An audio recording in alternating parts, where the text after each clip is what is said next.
So the entire approval and promotion of GMOs was based on industry manipulation and political collusion. They put this out on the market without doing the close evaluation of what actually gets damaged and changed as a result of the process of genetic engineering.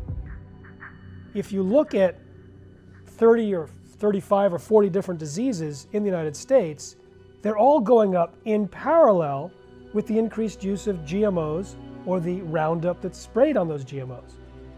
We're talking autism, diabetes, deaths from obesity, Parkinson's, Alzheimer's, high blood pressure, kidney disease, deaths near end-stage kidney failure, leukemia, several types of cancer, and the list is long. How is it that GMOs could possibly contribute to all of these different diseases? So we look at three categories. The first category is the genetic engineering process itself. It could increase allergens, toxins, create nutritional problems, even lead to new diseases. The second category is from the corn that produces its own toxic insecticide called Bt toxin. It's bacteria, soil bacteria. And it produces a natural toxin that pokes holes in the guts of insects, certain insects, and kills them. But the biotechnologists decided to put the gene from the bacterium into the corn plant. And it's in every single cell of the corn. And it produces the Bt toxin thousands of times greater concentration than is used in the spray. So we're eating a corn that can possibly poke holes in the walls of our intestines. Now the intestines walls are only 1 cell thick. If you can poke a hole in that, that's leaky gut, permeable gut. And then you end up with a system that is correlated with cancer, heart disease, Alzheimer's, Parkinson's, inflammation, autoimmune disease, and allergies, among others. The third is the Roundup and the glyphosate-based herbicides. Glyphosate was originally patented as a cleaner, an industrial cleaner to clean boilers and pipes. And that's because it was patented as a chelator. It grabbed onto the minerals. Minerals are absolutely essential for certain metabolic pathways to function. And one of those pathways is called the shikimate pathway, which Monsanto bragged out loud that, well, humans don't have the shikimate pathway, but the gut bacteria have a shikimate pathway. The gut bacteria use the shikimate pathway to produce the building blocks, the aromatic amino acids, that produce the neurotransmitters that we all know and love, serotonin, melatonin, and dopamine. If we're not producing enough of these neurotransmitters, that could explain a lot of these problems. The depression, the anxiety, the stress from the serotonin. Also the regulation of blood sugar. Also the ability to say, I'm full, I can stop eating. That's in the domain of serotonin. Melatonin, the sleeplessness. You can track sleep disorders and insomnia with the increased use of glyphosate sprayed on Roundup Ready soy and corn. And the dopamine linked to Parkinson's disease and also other things also linked to these particular diseases and disorders. In the late 90s, the different GMO companies pooled money together, spending $50 million a year for 5 years to convince Americans and other developed country citizens that GMOs were needed to feed the world. And this has become like basically the background story, even though it's entirely untrue. GMOs have nothing to offer to feed the hungry world, eradicate poverty, or create sustainable agriculture. I was giving a lecture at MIT. I also asked the audience, please share with us anything that you noticed when you switched to non-GMO, any improvements. And a woman stood up and she said, my 6.5-year-old was out of control and he was violent and they wanted to kick him out of school. And I saw your movie Genetic Roulette.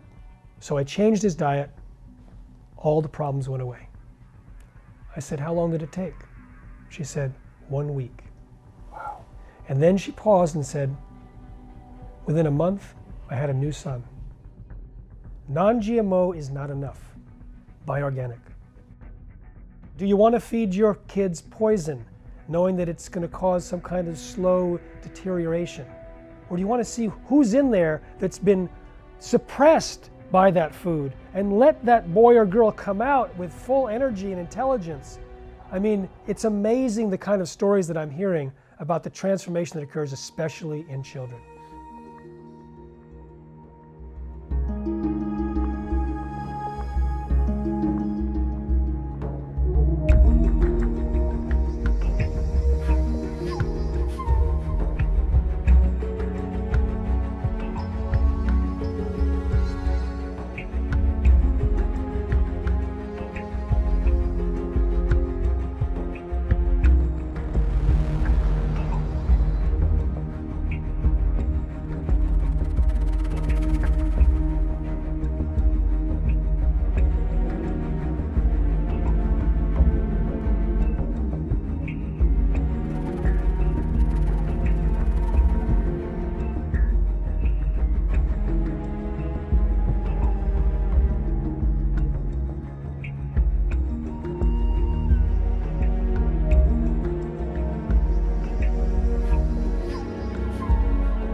There's no other companies that I can think of that are doing more damage to the world today than these companies like Monsanto and Dow and Syngenta and BASF, and these companies that are altering our soil, and that's running off into our water supplies. So it's poisoning the water, it's poisoning the soil of the earth, and it's poisoning the air of the earth. What do we need to survive? We need clean water, we need clean food, and we need clean air. And these companies are contaminating all three of those processes. We have proof now that glyphosate, atrazine, some of the herbicides, as well as the genetically modified foods that have been created in the past, cause damage to the bowel, cause damage to the body, cause damage to the immune system, because we know now that all organ systems in your body are controlled from the gut. And so, you know, it makes you wonder, if you want to wipe out a population, or if you want to create illness across the globe, globally, what is the first place that you attack? You attack the gut of every single individual. Was there some planning behind this? Because they know, or do they know, that if they disrupt and damage the gut, that they're ultimately going to create massive amounts of disease and sickness in the population all over the world. The main cause, if you want to look at the root cause of disease, and you want to take it even a step farther from people eating and being exposed to all these chemicals, then you start looking at who is producing these chemicals, right, who is approving these chemicals. You have massive allergies that are happening right now with children because of the genetically modified foods.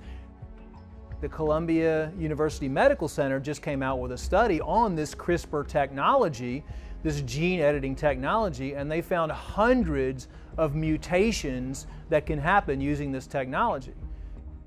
So we have a serious problem on our hands right now, especially in the United States and around the world, because this is the direction these companies are going. If you eat a genetically engineered produce, you could be potentially changing your genes, changing your DNA, and you could become a hybrid. I always say it's we the people that are the ones that create the fastest change. Change your lifestyle, switching over to organic, clean, healthy food, and healing the gut first. Disease starts in the gut, but health also starts in the gut at the same time. The biggest, deepest, darkest secret the medical profession hopes you never find out is how you can heal yourself without them involved.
Quite rich that Western mainstream media is now talking about the suffering of the people in East Ghouta. Well, where was Western mainstream media in the last 6 years when the inhabitants of that region have been suffering so terribly at the hands of terrorists who are being backed by the Americans and the British? And let us not forget as well, on a daily basis for the last 6 years, the terrorists in East Ghouta have been mortaring and have been firing rockets into Damascus. They have been aiming at schools, hospitals, nurseries. Indeed, last week, they killed a large number of children. But would it not be naive to say that Syria's treatment of its civilians is equally as bad? I mean, we've only seen in this attack yesterday the use of chemical weapons, chlorine gas.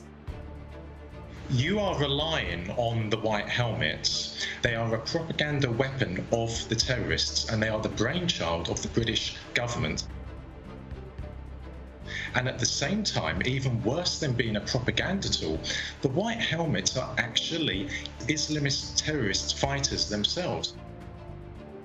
We have independent witnesses, we have independent footage of white helmet individuals standing over the bodies of dead Syrian soldiers. You must not rely on the white helmets. Well, they're controversial comments, to say the least. We'll discuss. They're controversial in your opinion. In your opinion.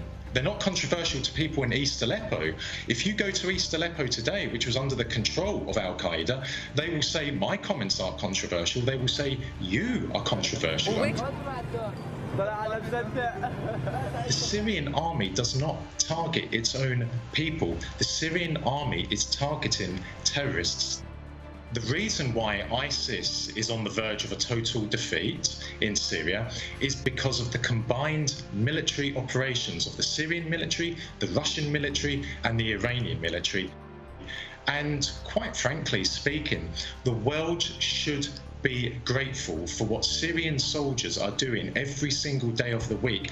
They are sacrificing their lives to defeat the scourge, the evil that is Islamist terrorism. Every single step the Syrian army advances in Syria makes the streets of Sydney, of London, of Washington and Paris safer.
Yo creo que está siendo la última fase casi, digamos, de esta guerra en la que el imperialismo está perdiendo la guerra. Los que han creado esta guerra, es decir, Estados Unidos y sus aliados, Israel, Gran Bretaña, Francia, Arabia Saudita, Turquía, etcétera, etcétera, han perdido prácticamente todo Siria. Entonces es uno de los últimos reductos que les queda y entonces están desesperados y como sea quieren parar la guerra y quieren preservar de alguna manera los terroristas a los que protegen en la Ghouta. Entonces es por eso por lo que están sacando tanto ruido, porque son los últimos bastiones, los últimos cartuchos que les quedan. Están queriendo repetir el guión que pasó en Alepo. En Alepo, como era una zona importantísima, geoestratégica, fundamental en el proceso de la guerra, inventaron a través de la prensa millones de rollos como que asesinatos, bombardeos de hospitales, bombardeos de escuelas, matanzas de civiles, para tratar de que la ONU condenara y poder provocar una intervención militar. Bien. Aquí está pasando lo mismo. Están recurriendo a una mentira brutal de que hay un masacreo de la gente y tal, cuando en realidad casi todos los muertos que ha habido en la Ghouta mismo han sido obra de los terroristas. Son los que tienen raptados y utilizando como escudos humanos a la población civil. La ONU, hay que ser conscientes que siempre está apoyando al imperialismo, que siempre hace lo que dicen los Estados Unidos y sus aliados. Y ahora el recurso a la ONU ha sido para paralizar un poco la guerra, no tanto por el tema humanitario, que eso les importa un bledo a los americanos y compañía, sino para reorganizar seguramente sus fuerzas que están muy debilitadas y para poder aprovisionarles de más armamentos. La guerra de Siria ha sido una guerra que ya hay muchos testimonios que indican que estaba programada con mucha antelación, mucho antes que 2011, que estaba programada por el imperialismo por toda una serie de razones, por su situación geoestratégica, su postura antisionista. Había un montón de razones que motivaron al imperialismo a crear una guerra desde fuera contra Siria. Yo creo que Rusia no está en ningún caso por partir Siria. Ha defendido siempre la integridad de Siria en todo momento y seguirá con ello.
denn die Rüstungsausgaben auf dieser Welt verteilt? Also so wie das öffentlich debattiert wird, hat man ja das Gefühl, Russland hat einen riesigen Rüstungshaushalt. Und die arme NATO ist so weit im Hintertreffen, dass sie jetzt endlich ein bisschen mehr aufrüsten muss, um da aufzuschließen. Wenn man sich die realen Zahlen anguckt, ist es völlig anders. Alleine die USA geben im Jahr 600 Milliarden Dollar für Rüstung aus. Und da sind die Zusatzausgaben, die der Trump jetzt plant, noch gar nicht drin. 600 Milliarden. Die europäischen NATO-Staaten geben 300 Milliarden Dollar pro Jahr für Rüstung aus. Macht zusammen einen riesigen Berg von 900 Milliarden Dollar, die für Panzer, für Raketen, für sogenannte Raketenabwehr und für Militär rausgeschleudert und verschleudert werden. 900 Milliarden. Und wenn ich dann angucke, was gibt Russland dafür aus, das sind 60 Milliarden. Ich finde auch 60 Milliarden noch zu viel. Aber den Leuten zu erzählen, dass wir nach 900 Milliarden Dollar Rüstungsausgaben aufrüsten müssen, um gewappnet zu sein gegenüber einem Land, das 60 Milliarden im Jahr für Rüstung ausgibt, das ist doch wohl einigermaßen absurd. Und wer sowas erzählt, versucht die Leute für dumm zu verkaufen.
Despite all our protests, the US machines started working, the conveyor belt started rolling. There are missile defense systems in Alaska and California.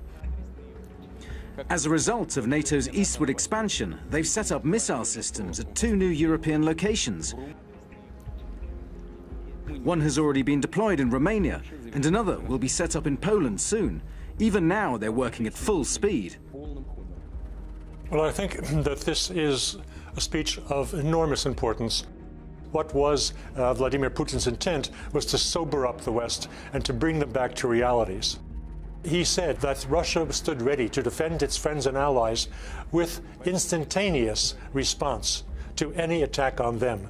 If I'm not misreading, that means an attack on Syria, an attempt to remove the Assad regime, could result in a direct nuclear showdown with the United States. The same was true of Iran and of Russia's other friends, whom the United States has been trying to bully in every which way. How can a country which has only 10% of the military budget and 10% of the GDP of the United States, how can it compete and project its ambitions for a role in the world? The answer was clear, by being head and shoulders above the rest of the world precisely in its defense capabilities and demanding the respect of its capabilities and of its intelligence and of its people and their dedication through the development of these systems. There will be a calling upon Moscow to re-enter into overall full landscape arms negotiation talks. That is certainly what Vladimir Putin is looking for. It will make the U.S. generals, the Pentagon, the whole military budget that's been endorsed by Congress look like chumps. So the United States, whatever it says publicly, is going to have a deep rethink of everything it's spending now on military because it's useless. We already are in a new arms race. Entrenched, more entrenched, there's no way it can be more entrenched except when President Trump gets ready to press the nuclear button.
I believe that data is the new oil. And I'm saying it in this country because I believe that the prosperity that oil brought in the last 50 years, data will bring in the next 50, 100 years if we use it the right way. So data is the new oil, and we are entrusting this new oil, this new prized commodity, into the hands of the likes of the CEO of MasterCard and his monopolist corporate cronies. Yeah, that sounds like a good idea. That was also the conference at which they announced Neom. Yes, the $500 billion mega city in the desert, over 10,000 square miles, 33 times bigger than New York City, that is going to be the techno-smart city of the future. One of the main goals of Neom will be to diversify Saudi Arabia's economy in an attempt to move it beyond oil. Are you starting to see some of the linkage right now between this move to the post-carbon world and the post-carbon economy and the monopolization of the next tool of control? Data. This isn't just about smart appliances. This is about smart, networked everything, and the entire reordering of society that is implied by this revolution that we are currently undergoing. This is about the cashless society, driverless cars, 5G networks, nationwide facial recognition databases, and artificial intelligence. But it is important to understand that all of these technologies are resting on an infrastructure that is being put into place right now, and that infrastructure is the smart grid that is being slotted in right now. Look at the history of it just a little bit. The smart grid movement was snuck in 2009 by Barack Obama. But here's the thing that's greatly disturbing, is that in 2009, it not only happened in the United States, it happened all over the world. It happened in European countries, in Great Britain, in China, in India, Japan. At the same time in 2009, all these countries decided to throw stimulus money at creating a smart grid in all these various countries. And furthermore, there was a parallel movement to create a global smart grid where all of the individual smart grids within countries would be rolled up into one giant smart grid. Some people call it the energy web, to control all of the energy produced and consumed in the world from a single control point. I saw that there was a masterminding going on a global basis, because that can't happen spontaneously everywhere in the world at the same time. Somebody's pulling the string to make it happen. If the smart grid could be effectively scuttled, it would set their plans back 100 years. This is a coordinated global campaign that is ongoing right now to sell the public on this great new thing that's going to transform our world and is going to be the thing that our society depends on. In the 20th century, it was oil. In the 21st century, it's data. And more specifically, the things that can be done with oil, the things that can be done with data. And those are going to be the products that they sell to us as we happily buy our way into our own enslavement. The oligarchs of old are the datagarchs of our current age, and they are going to try to rule you, your family, and everyone around you. This is the technocratic nightmare that we are being steered into, and we have to steer ourselves away from that with all our might. There is just too much at stake here.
The problem with these short distance 5G millimeter antennas and broadcasters, they don't go very far and they don't go through buildings very well.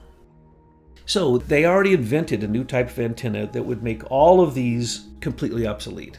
Because we're soon going to have it in space, Google or Alphabet, Eric Schmidt, already had the contract to put into space Wi-Fi broadcasters on satellites for the military, space super servers. As he has a system where he only needs to now add 3,000 more satellites and he will have complete global 5G Wi-Fi dominance of the world.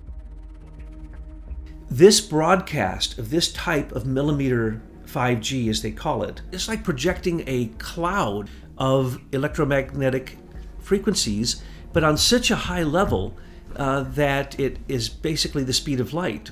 So there's a battle between Eric Schmidt and Elon Musk. Elon Musk and all this stuff going into space, those are satellites. He's doing experiments in different parts of the world. The one that didn't make it into space and blew up recently, that one was headed for South Africa. Why was he going to broadcast Wi-Fi to South Africa? Because it is for human control, not for giving cell phone connectivity. Elon Musk says he can cover the whole world with 4,100 satellites, and he's already got 17 of them in space. Will Elon Musk take over so that he can get his satellites up there so that America can act like it's a corporation that can then have control over everything? The last thing that they want is a human being or any moving device to have any free will that isn't controlled by what they call remote aggressive management.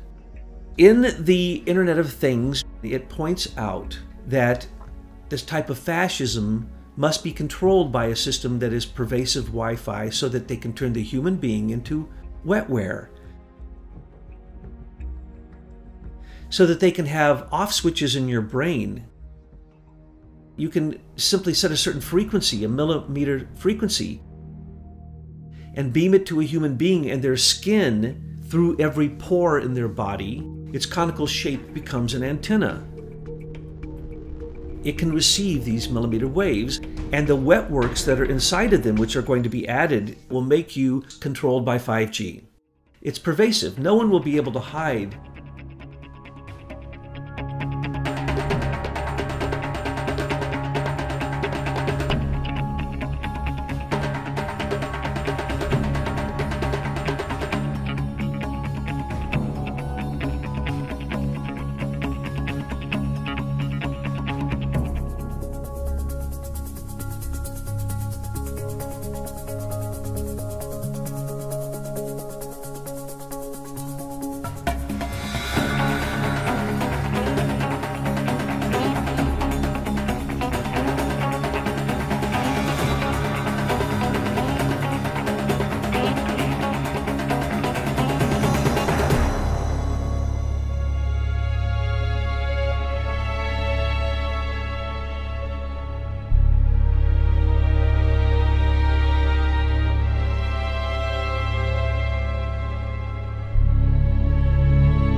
It's basically a digital prison that's coming online.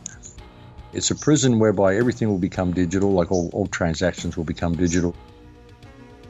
And if you think outside the box, they'll introduce some sort of a social credit system the way they've done in China recently. They basically just deny you from certain services. The way they're doing it is they're penalising people through this social credit system, which basically forces them outside of the general box of society and forces them into a life where they've basically got no other option than to commit crime, steal to get what they want or whatever. And so they end up in the smart prison system. So that's the way they're going to be dealing with dissenters. You walk into a supermarket, pick up what you want and walk out. It detects everything you've picked up. They're all microchipped. It detects you when you walk in, it detects you as you walk out, it detects what items are in your bag, and it takes the necessary amount out of your account. Like the situation in China, there's actually 7 million people, I think, been locked out of essential services in China because of this social credit system. And they just go to do something one day and find they can't do it. There's no notification, there's nothing, and there's no appeal process. There's no one they can write to, there's no one they can ring. What they just have to do is start behaving the way the government wants and try to accrue those points again so that they have access to the basic services that everybody else has. So that's the sort of system we're heading into. A system that is, there'll be two types of humans, desirables and undesirables. This smart grid is coming online in every single country underneath everything else. And the smart grid is the new world order. And it's been rolled out under the guise of convenience. I think all these governments work together to do what they wanted to do. And it's all about bringing this whole smart grid online. And it's always been about bringing this smart grid online. So yeah, I think it's a huge play on behalf of government.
It looks genuine to me. That is exactly how I would expect craft to behave. I see this as a battle between two off-planet fleets. One certainly belonging to the secret government, but largely piloted by non-humans. The technology of off-planet aliens is still superior to that of the secret space program. The flashes that you saw were not just weapons being fired, they were when you put the craft into super charge. It allows you to strengthen the force field, for want of a better word, or jump through space and time. So what I believe we're watching there is a battle for the Earth between beneficial off-planet entities and, I suppose we'd call them cabal entities, trying to fight for the status quo.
once we go through this consciousness shift, we're going to have a closer connection with our higher selves and the Akashic realm. No one will be able to deceive you. No one will be able to sit there and lie to you. No one will be able to hide anything. It'll all be accessible. And the longer we spend in this new consciousness vibration, and the more we learn how to use it, the more and more impossible it becomes to hide anything from us.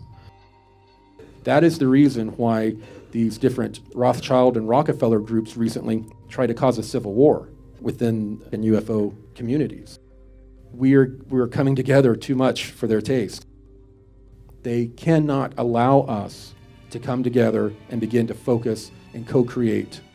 They're going to do everything in their power to prevent that. But until we begin to stand up and use our own power, then we're always going to be slaves. And as soon as we realize that, we're creating a new reality. So I'm asked, what's going to happen first? Are we going to get disclosure, and then there'll be an ascension, and then our consciousness expands? My answer is, I don't know. We're going to co-create that reality together. It's up to each of you how this is going to unfold. But we got to put aside these different belief systems, not allow them to even be a part of the conversation. We have to come up with a common goal, and our common goal is we want to know. We want disclosure. That is the bind that will bring us together and allow us to co-create the disclosure we want. If we're going to wait for our government to walk up to a podium, or the Pope or anyone else, and say, okay, there are aliens, well, we're going to wait forever. We have to force the situation. We have to become very active. We have to come together, organize. When we get a full disclosure, it's going to be like a punch in the gut. All of our little belief systems are going to be destroyed before our eyes. Even us, we're not going to be hopping up and down and celebrating. We're going to be sitting there next to everyone else with our jaws on our chest. That's going to include all of the pedophilia stuff. It's going to include all of the galactic slave trade. Very, very upsetting things. People like us, we will be able to deal with it better than those who are totally asleep. But if we get disclosure, we're going to basically have to go and counsel our families. All of us are going to be shocked. None of us are immune. What we need to understand, this disclosure that we're asking for is extremely important for us to be able to move on as a species. They're going to be this Nordic group and a couple other very human-looking groups are going to be working with us to reduce the shock on our civilization. We're going to have a very visceral reaction to beings that don't look like us. So for our own comfort level, the beings that are more genetically compatible with us are going to begin to interact with us and help us not only adjust to the energies, but to understand the consciousness aspect. And they're going to come in and say, okay, there's been a change. You see things differently, you think differently, you know each other's thoughts. There are no lies that can be had between you.